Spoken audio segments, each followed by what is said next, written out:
Hi, the BMW DIY guy here, and we're going to be doing the 3-month review of the Avin USA 10.25 inch Android display installed into my F32, my BMW 435. There's been a couple of updates since the installation, so I've seen some upgrades in how the display works itself, and I think it's a good time to walk through all of the functions again and include the upgrades as well and the changes that have been made, because they're all really positive. Not only in how it looks, but there's also some really important functionality additions that have been made as well. So let's go take a look. Here we are out in the car. So we are at the top level of the UI of the Android system. So a couple of things to think about. I had the most recent update. They came from Avin USA. I got directly from them, and they said it's now available and I can share it. There's going to be some graphical changes and a few changes in how the system operates, and I think some real improvements as well. So how do you do updates? I had a couple of people ask about that. So you need to contact Avin directly. They will provide you with any updates that come out, and I definitely recommend staying in close contact with them. You can either do it through the USB connection that you have through the wiring harness, or through the micro SD card that you have here on the back. I would actually recommend using the micro SD card. Now, I've also had some questions on orientation of the card. When you put the card in this top slot, you have to pull the cover off. That's here on the side. You pull the cover off, you put the card in, and it's the card with the label facing outward. And it should just pop in. Just like any SD slot, it'll click into place. You push in and it'll click into place. To get it out, you push and it'll push in, it'll click and come out. So when you get the updated image for the display, you put it on your SD card, you put it into the slot with it on and running.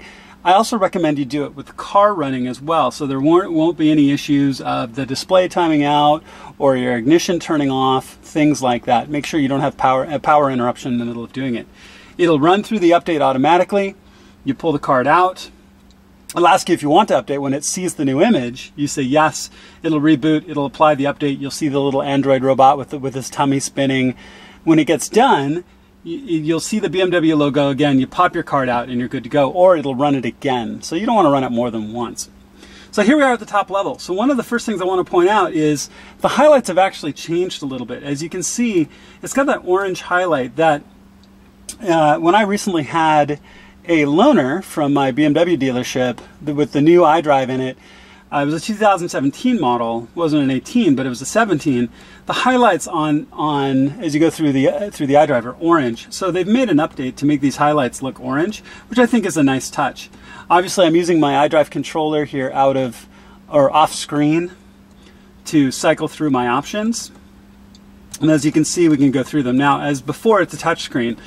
Some of these things are still going to be similar that we had before in the previous review. So if you watched the previous review or not, I'm going to walk through these top levels, not only talking about what they do, but some of the changes. So we have the same option that you have for native music. So in this case, this is where you can have files installed, whether they're on your SD card, whether on the USB through the wiring harness, copied locally, all of those sort of things. You have local music, so you can have music playing. So I'll go back to the top main here. So that's how you play files. Now Bluetooth as well. Now there's been some conversation about Bluetooth quality. I'm going to come back to that in a few minutes. But as you can see, you've got your options to be able to dial, call list, phone list, Bluetooth music, and you can chain your phone to it, and also your Bluetooth settings as well, showing your device pin code and the device name, whether or not you want to have it auto answer or not when it's connected to the display. So navigation. I've had a lot of questions about navigation. Now this will be for native navigation that you want to use here. Now the display, when I got it, came with the Cigic app. So this is what I'm currently using by default, is the Cigic app, as you can see here. And it's got touchscreen, and you can pinch zoom and pinch in and out and all those good sort of things to rotate your view and so on. And hopefully this is viewable here. It's a little bright on my camera, I can see, but hopefully you can see it. And you can search through, and it's a good offline navigation app. You can update your maps when your display is attached to your wireless or hotspotting off your phone. You can also change what your default map app will be. Now in this case I'm running Cigic. You could also run Google Maps, you could run the Nokia Here app, which I frequently use on my phone. You can use Waze, whatever you would like to use and what's best for you, you can associate to that button. I'll show you that in the settings. So now the DVD currently says no device because I don't have a device attached. This is actually where you can connect an external DVD player. There's a lot of different options there. I've been talking with Avin USA and they've got a device planned for the future they could potentially plug in there. I also believe that this is a place where you could plug in and use a TV tuner and some of the other hardware. I've had some questions on that on the YouTube channel. I think this is a way through the wiring harness that you could actually make those connections and it'd be available through this, because when there are the connections available hanging off the harness, if you had a device hanging off, it should show that.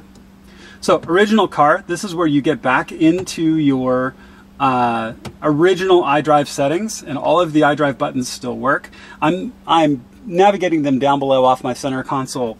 All of these work. All of these work just perfectly. All good stuff here.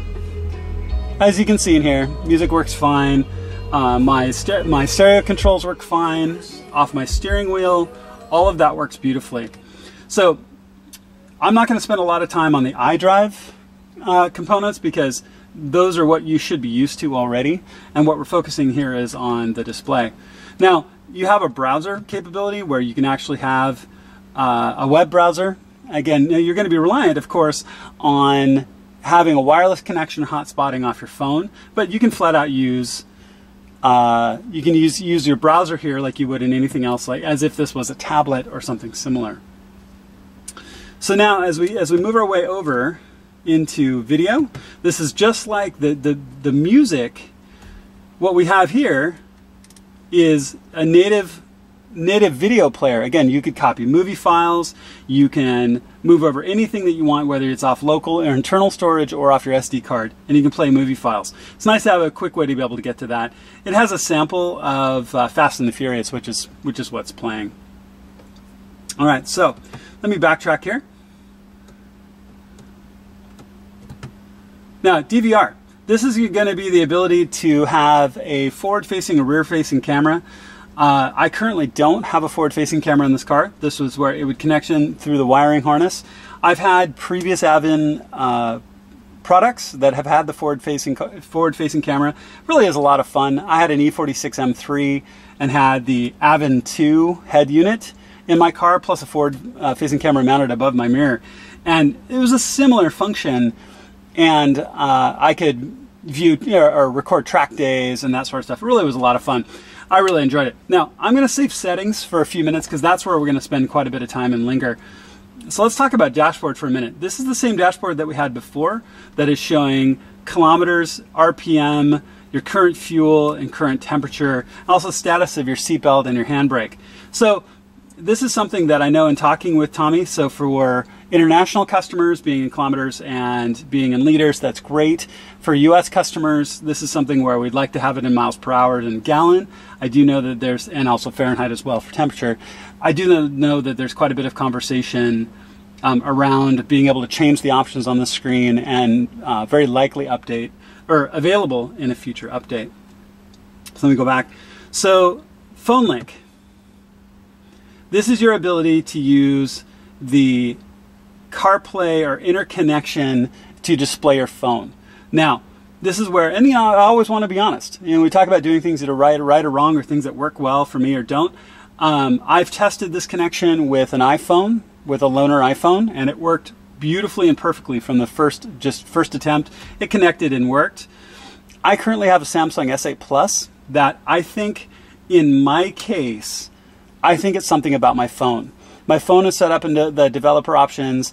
I think those, I think it's all set up correctly, but it just refuses to talk. I think this is something about me. I've talked to multiple people on the forums and off of YouTube who have been able to get this to work just fine. I think the struggle for me in this case is just me. So I don't want this to be seen as a negative or anything bad because I'm not able to make it work. So I think that's entirely me. So I did, plus, and again, speaking for myself, this is not an option I really care about all that much. I'm not looking to mirror my phone.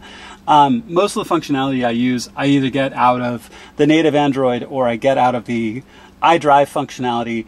So car mirroring or phone link is not that important to me, but I know for some it really is, and I know that it definitely works. I've talked with Avin extensively. I've talked with other customers who have been completely successful with it. I think it's just me. So the last option as we get in here is into apps. This should look like a very typical Android app browser for you. You can see all your various different apps laid out that you use, including the YouTube app. And this is where I've also had a lot of question on whether you use what map apps you use, how you change your settings, whether you use Waze, whether you can run YouTube, which you can. This is how you can run native apps, also including, of course, the Google Play, so you can get in and run updates, make sure that everything is good to go and running there as well. As with anything Android, it's always good to keep everything up to date, because there's always something. There's always something that needs to be updated. Apps need to be updated all the time. This also segues into something else I want to touch on really quickly. And maybe, again, maybe this is just me. I've heard some people that have been talking saying, well, this display is only Android 4.4. And this latest update that I really got about a week ago, people are like, well, does that mean it's more than Android 4.4? I'm trying to understand why it's such a big deal. And you know, this is coming from a guy who has a Samsung S8 Plus and the latest operating system from Android, you know, all the recent builds, everything else like that. I haven't found anything on this anything on this display that doesn't work. I haven't found any apps that I care about that don't work. So beyond saying, well, this is Android 4.4 or it's 5 or it's 6 or it's 7 or 8 or whatever it happens to be, beyond a number, I really don't see that much of a difference. Maybe that's just me. I mean, maybe others are using this in a way where the version of Android might be an issue, but in my case, it isn't, and it just hasn't been. So I would think that if you're looking at the system and you're looking to purchase it, and you're looking at it like, well, it's only Android 4.4, I personally wouldn't see that as something that's a problem. I wouldn't see that as a downside or anything that isn't any good or is a negative for you. I think it's just fine, personally. Okay, so let's get back into settings. Now, this is fantastic. This is where we're going to see some of the biggest changes, and I think one of the changes that addresses one of the primary concerns I heard from folks, and then this absolutely fixes that, you know, any concerns there. So our top option right off the top is navigation. This is where, and I'm using my iDrive control, press down to select. You can go through and you can choose what navigation app you would like to use. So it really comes down to whatever you'd prefer. So you want Waze, you want Google, you want here, you want Cigic, here's where you would choose it. So it gives you a lot of flexibility that you wouldn't normally have in other things.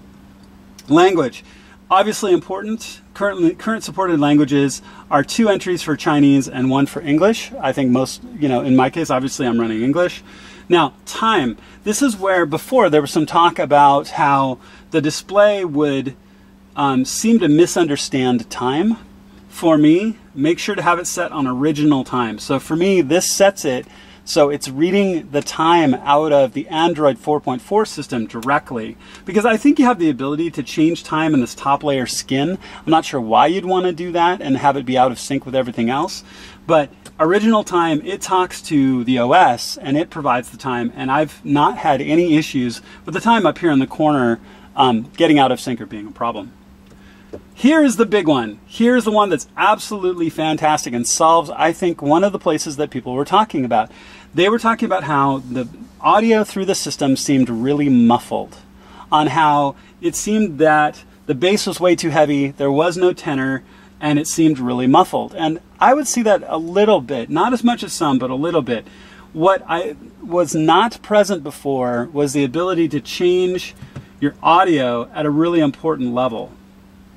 So you've got your media, so as you go into the audio settings, you've got media volume and call volume, which is good. The original mode call volume and GPS volume, so that's coming out of your iDrive system. But if you go into sound set, here's where it matters. Bass, mid-range, treble. And you've got some presets, pop, rock, jazz, classical, sure. I found in my case that I've brought the bass way down. I'm currently at a -7, and I'm running my mid at a 0, and I'm running my treble at a max 12. Now, play with these settings to find what's best for your car. The sound setup in my car is not stock. I have some really significant subwoofers in this car, plus a really significant amp upgrade. So what works perfectly for me is going to be different for you. But I found this took away all of that muffled problem that I would hear either in native sound files, the native movie files. Anything coming from the Android side sounded like it had almost no treble and way too much bass. This solved this. This was not present before in the previous updates. This is only available now. I think this, for me, solves any outstanding questions that I think people had. So let me go back. Now you can go into your system settings. Now again, this has to do with whether you set your video to work or not while you're moving, whether you've got a rear view camera. I have the original camera and backlighting on the display itself. So this is how this is going to function while you're driving.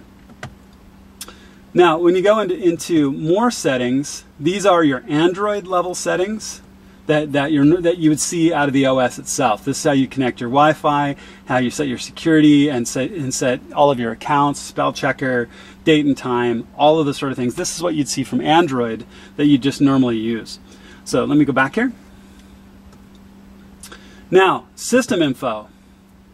Good stuff. So we go into the fact, so this is also significantly changed as well. This was a different set of screens to get into this option. Now let me show it again. System info. This whole screen is new by comparison to what was there before. Shows your OS version, firmware versions, your RAM, and so on. When you get into factory, this is where you put in our code. Oops. And we get into the factory settings. Now I want to point something out, which is absolutely fantastic. It's now all in English. So I ran some updates.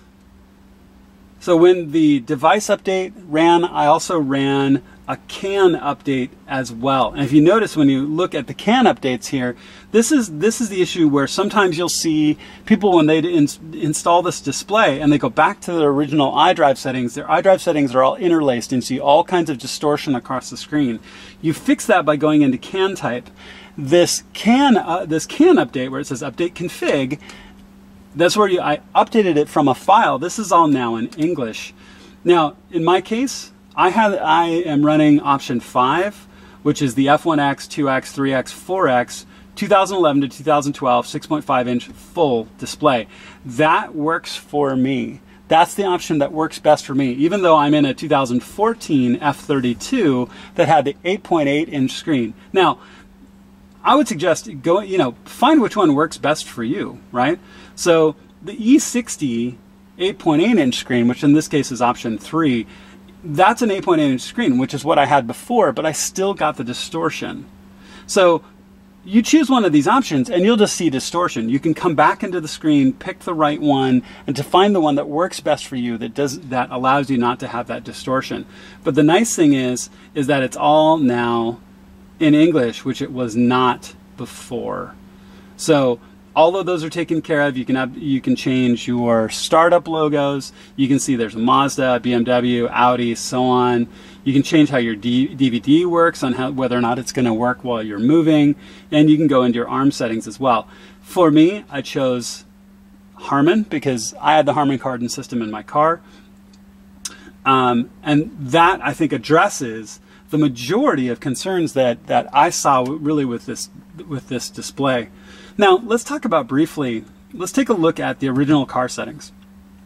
So I will tell you that I spend the majority of my time, even with this device, even with the Android system and the availability of those apps, I honestly spend probably 75 to 80% of my time in the original iDrive screens as I go through my day. A day-to-day commute, driving to work, driving to the store, all those sort of things.